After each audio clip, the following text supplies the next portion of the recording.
Alright guys, welcome back to the channel.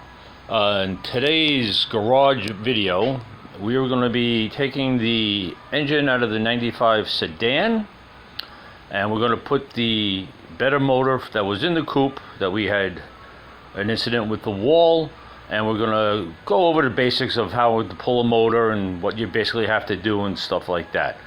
So this isn't going to be a step-by-step video. This is going to be more of basically what we're going to do here and there. So let me swap this camera around here, and we're going to pause it. Oh, hopefully that was saved. So as you can tell, I have the fenders, the hood, front wheels, front bumper off already. Like I said, I'm not going to sit here and tell you how to do every little nut and bolt, stuff like that. But what we're going to start off with was simple stuff. Depending how far down you want to tear the motor down, whatever. But this is just going to be a simple swap from this motor to that motor. So as you can see, I have the coils left on it. There's no carburetors on it. So this is pretty much going to be a straightforward swap. The motor that's in the sedan does have a remote oil filter, which is going to stay with the motor. The new motor over here has the oil filter onto the back side of it. So we're just going to swap that out. The oil cooler is going to stay with the motor. As you can see on this one here, we have the nice aluminum one. So that's all going to say, as this is here, this is going to go into the sedan. So as I get to the next progression, I will let you know what I'm doing. But right now, the next step would be I'm going to remove the exhaust, the whole exhaust system, and the carburetors. So this way I can get the engine hook onto the motor, and then it's just a matter of unbolting the remote oil filter housing bracket, the cooler, 2 bolts there, and then the fuel line.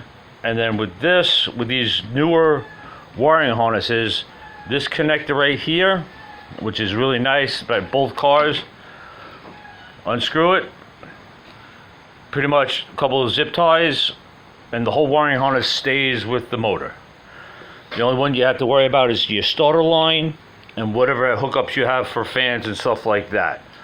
So each step will go, and I'll take some pictures and stuff like that as we go along, and we'll go from there. Okay, as you can see, I've got the exhaust off on this side. We have the carburetors off. We have most of our electrical is all disconnected, so this all is going to come out when I pull the motor out. What I do want to touch upon is your drive shaft, the coupler. Back here is your slave cylinder for your clutch. I'm going to take this slave cylinder off the motor, leave it to the car. This way I don't have to bleed the clutch master and slave cylinder out again. Saves a little bit of time. But now that you can see where everything is, this is your starter, that's your alternator, that's your iNex seal, that's your timing chain tensioner that's in there. So yeah, just a basic teardown is like, again, your remote oil filter is snaked underneath back in here. That's going to come out with the motor. But yeah, this is pretty much going to be pretty easy. Another thing you also have to be careful of is your shifter, bell crank, and arm is going to be all disconnected. So we'll be taking the drive shaft apart, your shifter, and the slave off of this. Okay, so as you can tell, we have a motor mount bracket right here. This is your left side motor bracket. You have 2 bolts, 1/2 inch to go through. I'm going to take the whole motor mount bracket off with that. Oil cooler is disconnected. The remote oil filter bracket is disconnected. Sorry about the craziness. The drive shaft, the slave cylinder, the crank bell, and the arm. One thing, if you do run a gear indicator, Make sure you disconnect that from inside.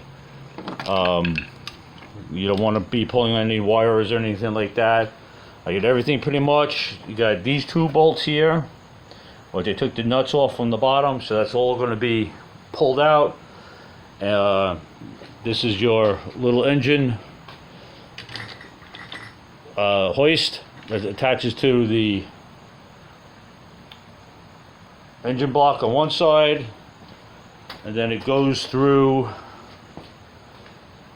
the exhaust studs, front, back, front, stuff like that. Engine hoist, the crane itself is a Harbor Freight Special, Pittsburgh.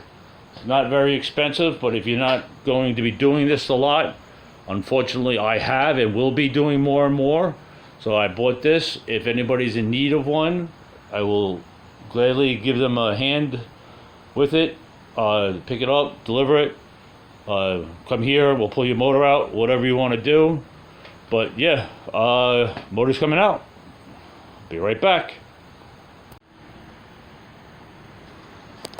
Okay, we're back, and as you can see, the motor is now out of the car, resting on a Harbor Freight dolly.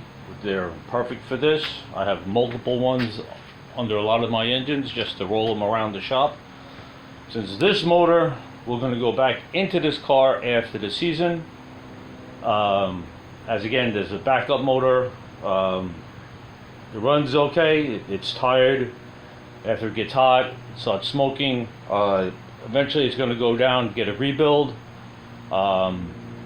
This way I have a sealed motor for primary and backup motors. As you can tell, I have multiple. That's the original motor that I do believe dropped the valve seal, a valve seat, sorry. We have multiple motors that we're going to be building, putting together for different applications and stuff like that. So, but yeah, it isn't that tough. It's not that bad.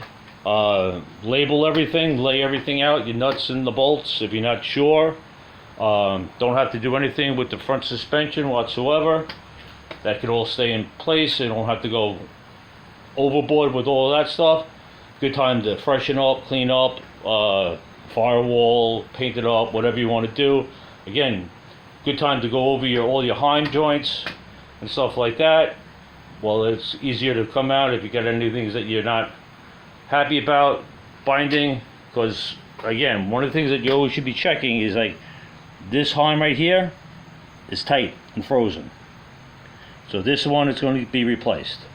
Now that was your upper one here on your left side. I disconnected that to get the exhaust out easier, and sure enough, that heim is all bound up. Now what that happens is, as your suspension travels, this is added resistance, so it changes the characteristics of how well your suspension will travel.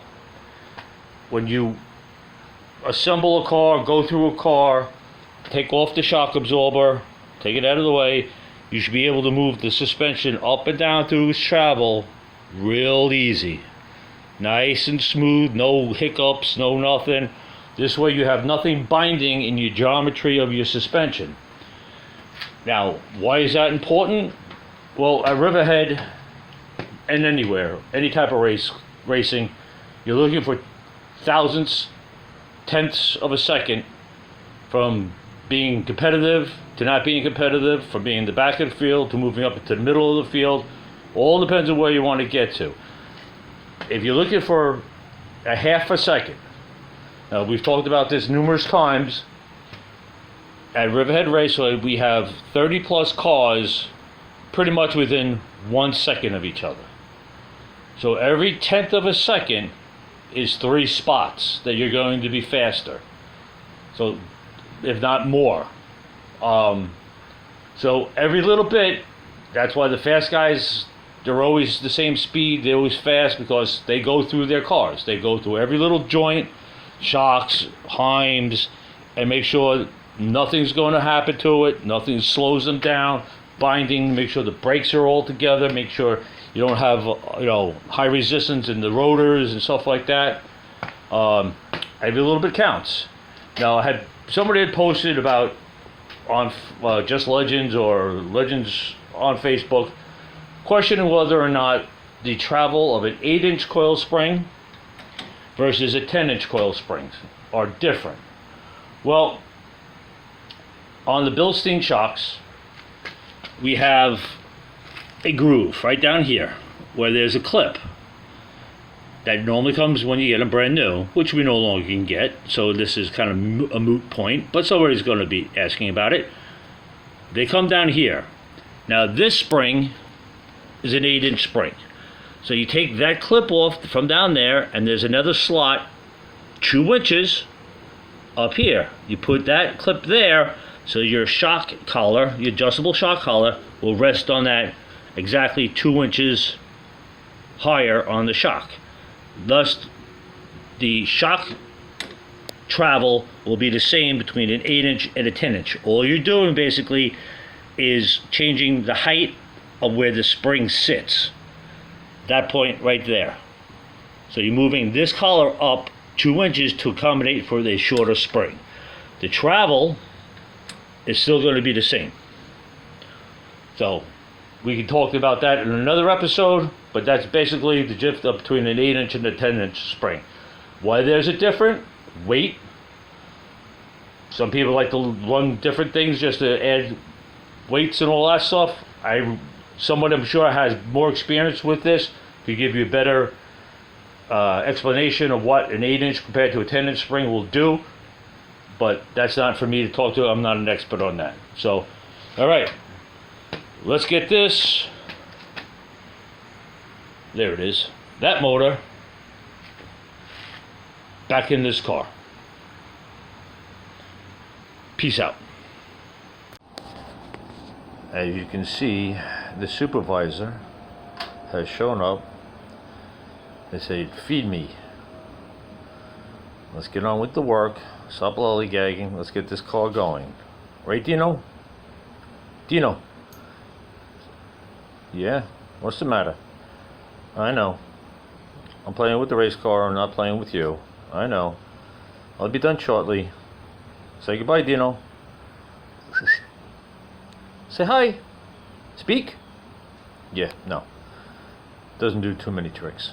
Stubborn old man. I wonder who he takes after.